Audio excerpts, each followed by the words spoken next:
Question number 17 है, इसी synthesis से रिलेटेड ही आपके पास एक एंजाइम यहाँ पर यूज हो रहा होता है, उसको बोलते हैं फैटी एसिड सिंथेज। उसकी ना डोमेन्स होती हैं, यानी उसने अलग अलग तरीके से काम करना होता है। आप ऐसे समझ लो कि एक बड़ा सारा एक सर्कल है और लाइक हेप्टागन है, राइट। एक ऐसा स्ट्रक्चर है, उसकी 7 साइड्स लगा लो आप, राइट। हर साइड ने अलग अलग काम करना होता है। इसी तरह ये एंजाइम है, इसकी 7 डोमेन्स होती हैं और हर डोमेन ने अलग अलग अपना अपना स्पेसिफिक काम करना होता है। तो इसके अंदर जो एंजाइम चाहिए होते हैं ना, उसमें कभी कभी चाहिए होता है कि वो कैरियर के तौर पे काम करे, कभी वो कुछ डोनेट कर रहा होता है, कभी एक्सेप्ट कर रहा होता है, कभी प्रेजेंट कर रहा होता है। तो उसकी 7 डिफरेंट साइड्स होती हैं, जिसमें 7 डिफरेंट काम करने होते हैं। ये भी चीज एक फैक्ट है जिसको हमने याद करना होता है। तो जो फैटी एसिड सिंथेज एंजाइम है, जो डीनोवो सिंथेसिस के अंदर फैटी एसिड की जो प्रोडक्शन है उसके अंदर यूज हो रहा होता है, उसकी 7 डोमेन्स होती हैं। यानी 7 ऐसी साइड्स हैं जो स्पेसिफिक काम कर रही हैं। तो ये ऐसा एंजाइम है जो 7 डिफरेंट काम परफॉर्म कर रहा होता है। ये कुछ चीजें थी सिंथेसिस से रिलेटेड, वो आपने याद कर लेनी है, बाकी पूरा मैकेनिज्म आप बेशक नहीं देखो।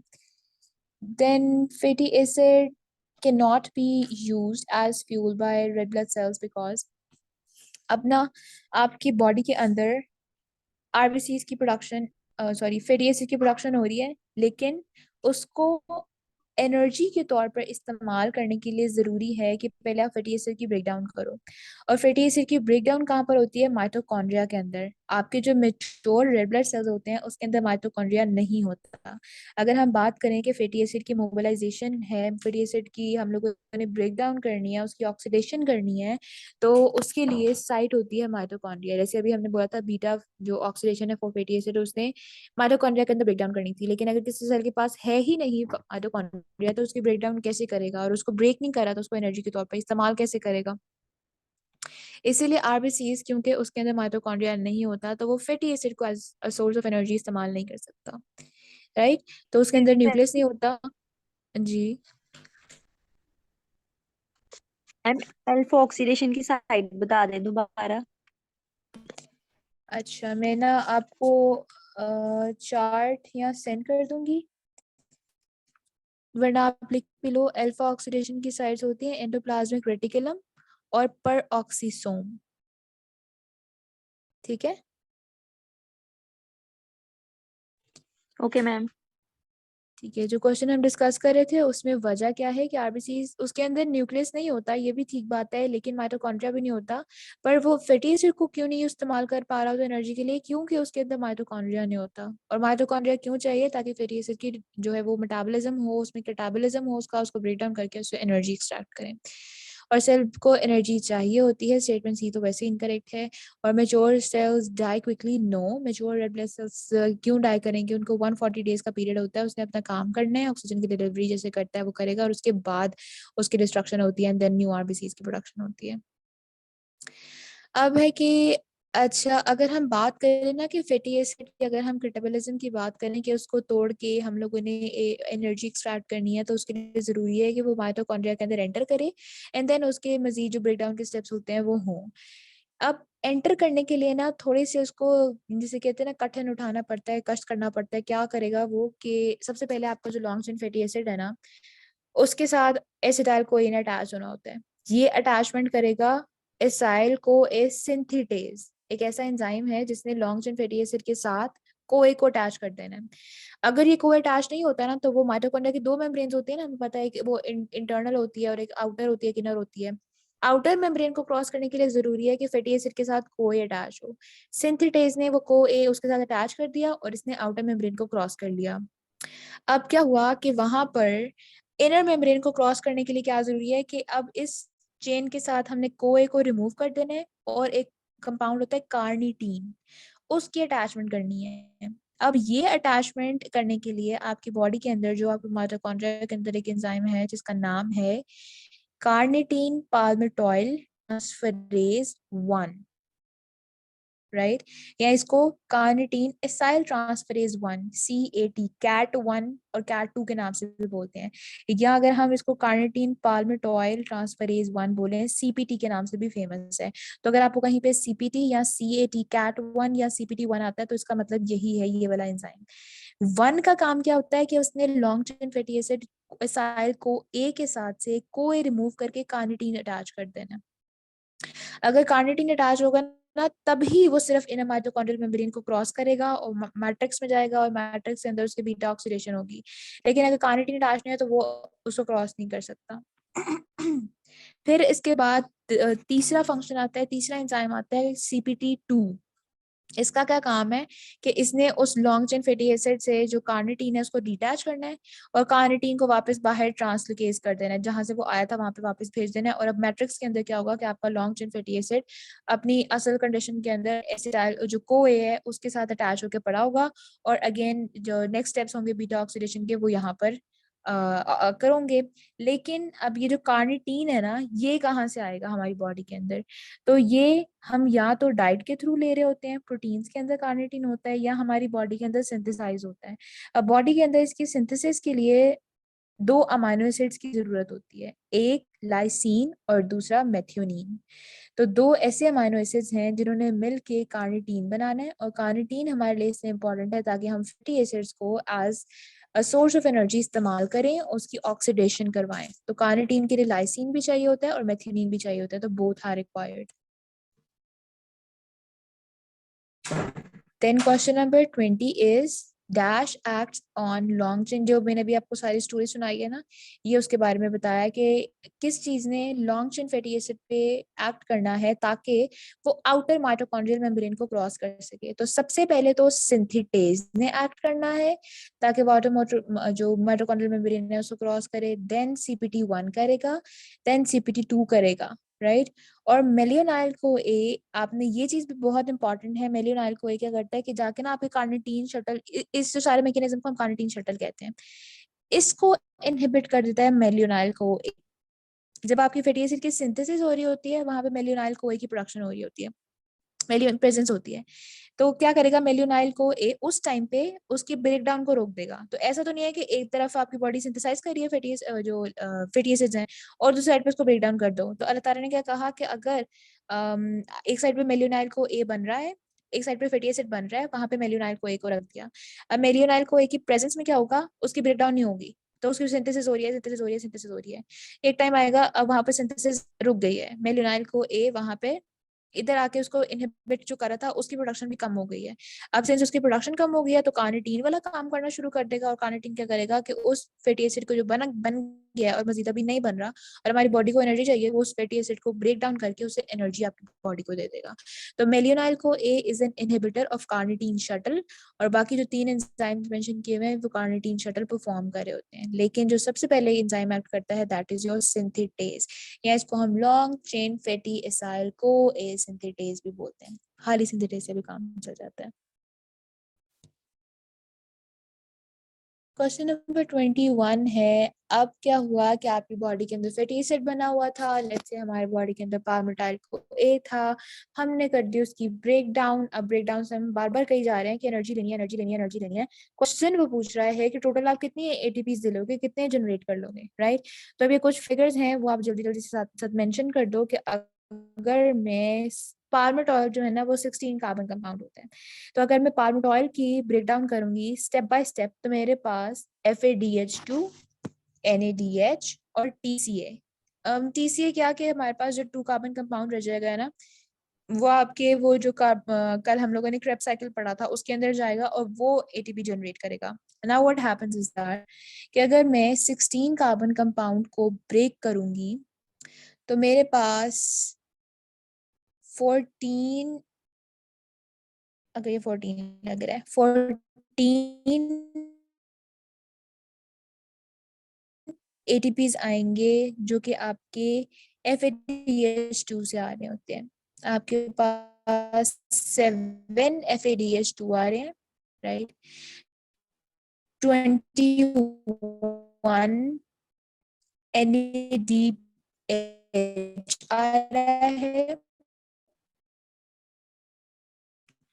और TCA साइकिल्स आपके पास 8 साइकिल्स रन करती है, राइट।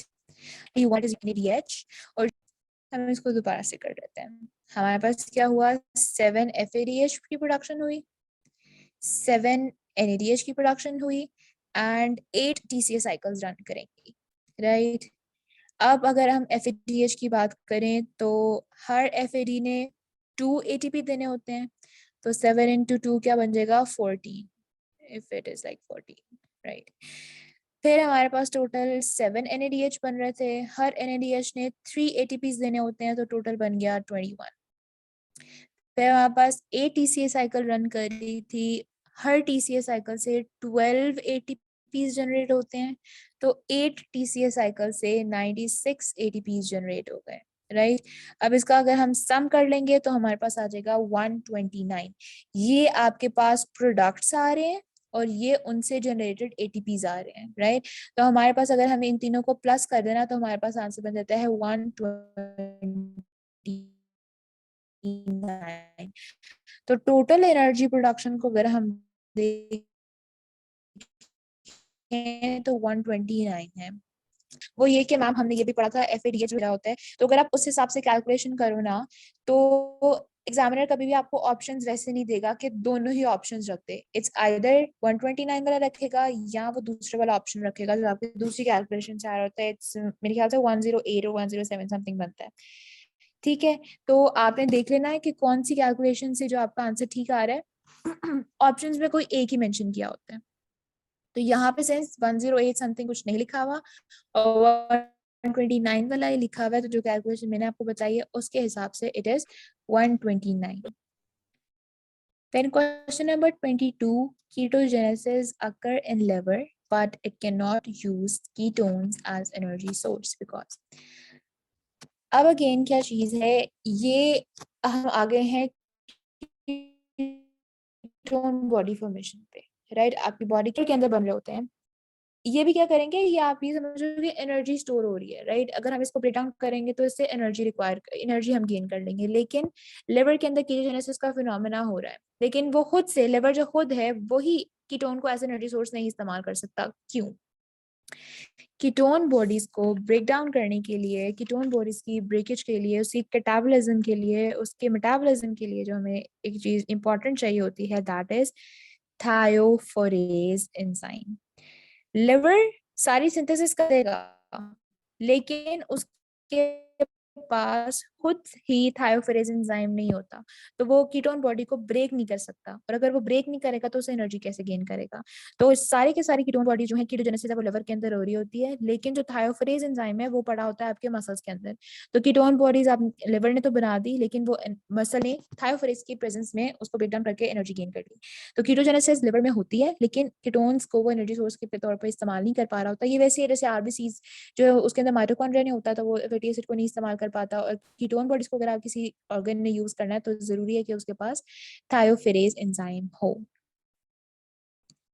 बाकी जो एंजाइम्स लिखे हुए हैं वो कीटोन बॉडी की फॉर्मेशन में इंपॉर्टेंट होते हैं। आगे अगर एक क्वेश्चन आ गया है उसकी फॉर्मेशन से रिलेटेड कि कीटोन बॉडीज आपके बॉडी के अंदर कैसे सिंथेसाइज होते हैं, आपके फैटी एसिटाइल को ए और एसिटाइल को ए, इन दोनों पे सबसे पहले एक्ट करता है थायोलेज एंजाइम, सेकेंडली एक्ट करेगा HMG को ए सिंथेज जो कि रेट लिमिटिंग स्टेप है, थर्ड एंजाइम एक्ट करेगा HMG को ए लाइएज, एंड उसके एक्ट करने के बाद क्या होगा कि एसिटोएसिटेट, आपके पास ना 3 कीटोन बॉडीज होती हैं, एक एसिटोएसिटेट है, एक एसीटोन है और एक 3 हाइड्रोक्सी ब्यूटायरेट है। तो ये तीन की प्रोडक्शन होनी होती है, लेकिन सबसे पहले क्या होगा कि एसिटोएसिटेट की प्रोडक्शन हो जाती है, राइट? अब एसिटोएसिटेट स्पॉन्टेनियसली खुद से ही या एसीटोन में कन्वर्ट हो जाता है या उसके ऊपर dehydrogenase 3 hydroxybutyrate dehydrogenase enzyme act करेगा और वो 3 हाइड्रोक्सी ब्यूटेरेट के अंदर कन्वर्ट हो जाएगा, राइट? तो यहाँ पर जो उसने क्वेश्चन पूछा हुआ है कि अच्छा अगर ये साइकिल आप लोग लिख रहे हो तो मैं दोबारा एक छोटा सा रिवाइज करा दूं। फैटी एसाइल कोए और 2 एसाइल एसिटाइल कोए के ऊपर थायोलेज ने एंजाइम एक्ट किया है एंड उससे बना है एसिटो एसिटाइल कोए। इस पे HMG को ए सिंथेज एक्ट करेगा, देन HMG को ए लाइएज एक्ट करेगा और एसिटो एसिटेट बन जाएगा। तो अगर मैं क्वेश्चन देती कि सबसे पहले कौन सी कीटोन बॉडी बनती है तो दैट इज एसिटो एसिटेट। अब एसिटो एसिटेट ही खुद से एसीटोन में कन्वर्ट हो सकता है या अगर उसके ऊपर 3 hydroxy butyrate D hydrogenase act करेगा तो वो 3 हाइड्रोक्सी ब्यूटायरेट के अंदर कन्वर्ट हो जाएगा। और ये तीनों कीटोन बॉडीज हैं।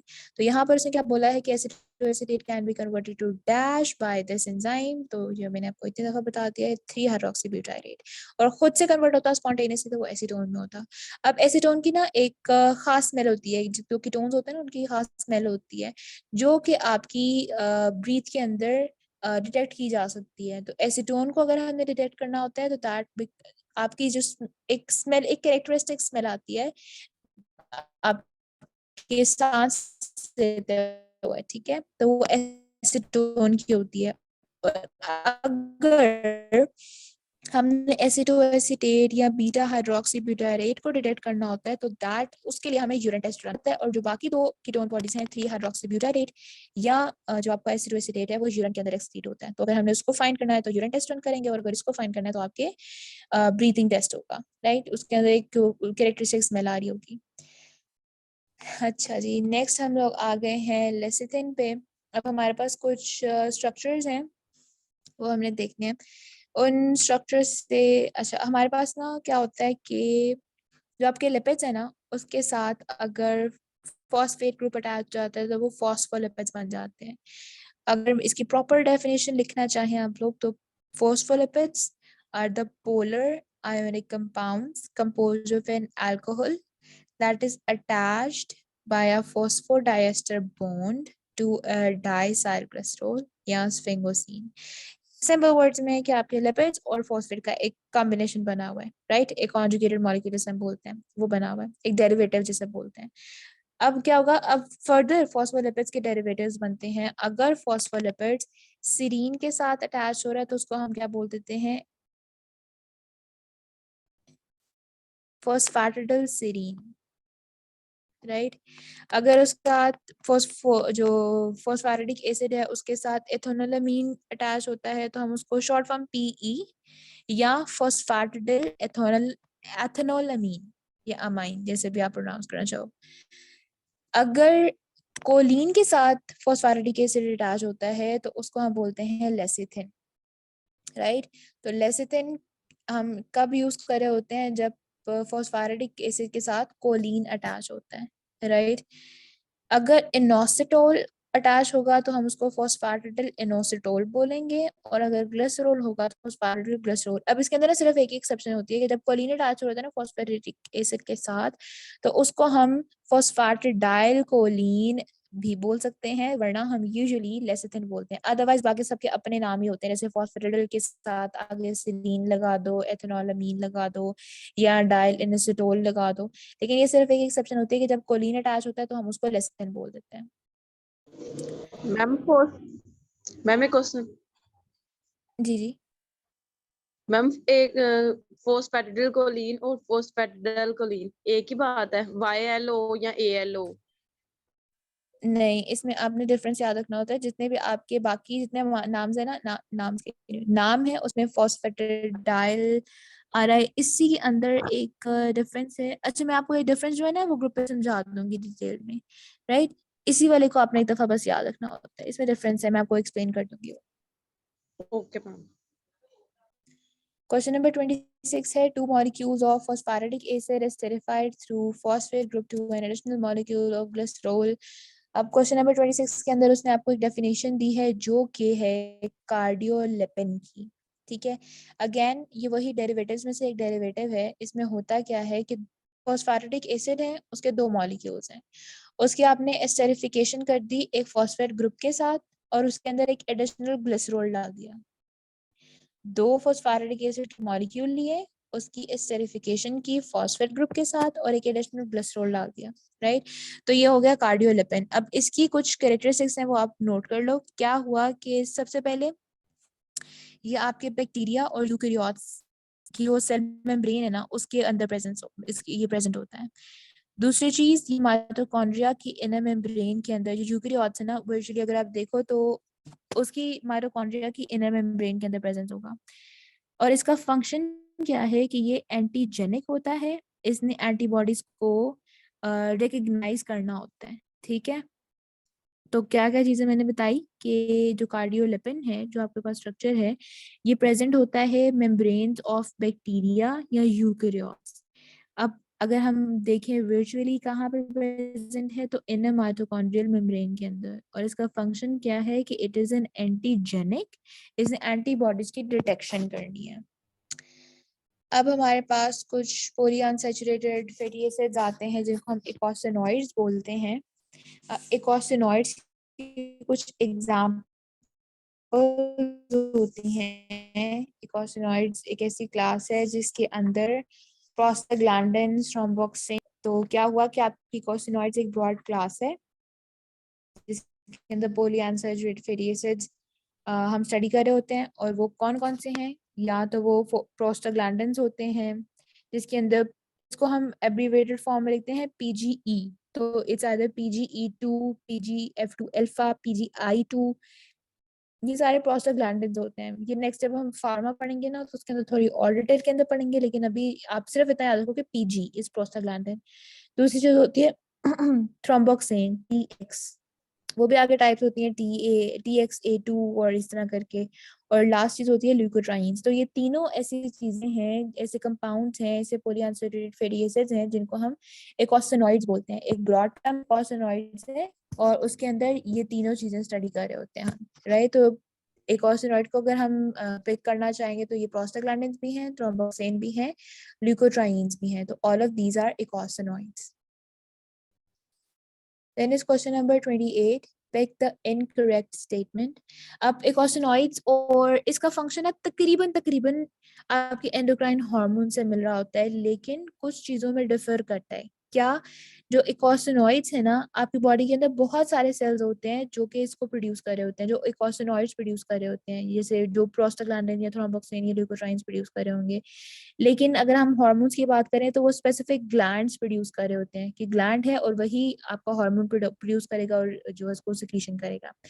इसके अलावा दूसरा डिफरेंस होता है कि आपका जो इकोसिनॉइड्स है ना, ये क्या करेगा कि जहाँ पे प्रोड्यूस हुआ है वहीं पर एक्ट करेगा, लोकली एक्ट करेगा। तीस नहीं होते, इसकी बहुत शॉर्ट हाफ लाइफ है, कि इसकी प्रोडक्शन हुई, वहीं पे यूज हुआ एंड देन डिस्ट्रॉय, खत्म हो जाता है। ठीक है, तो ये कुछ कैरेक्टरिस्टिक्स होती हैं। यहाँ पर जो उसने मेंशन किया हुआ है कि eicosanoids are as same as endocrine hormones, तो उसके अंदर डिफरेंसेस आते हैं। ये करेक्ट स्टेटमेंट नहीं है, हमने इसको इनकरेक्ट स्टेटमेंट इसको कह दिया। बाकी जो तीन लिखी हुई हैं कि वो स्टोर नहीं होते, उसकी शॉर्ट हाफ लाइफ होती है, और वो किसी स्पेसिफिक ग्लैंड से प्रोड्यूस नहीं हो रहे होते बल्कि सेल्स प्रोड्यूस कर रहे होते हैं उसको, so many cells of your body. तो अल्फा, बीटा और डेल्टा करेक्ट स्टेटमेंट्स हैं, लेकिन इनकरेक्ट आपने पिक करनी थी, दैट इज चार्ली, क्योंकि वो बिल्कुल सिमिलर नहीं होते हैं, उसमें दो तीन डिफरेंसेस होते हैं, वो हमने बता दिए। नेक्स्ट आपके पास आता है क्वेश्चन नंबर 29।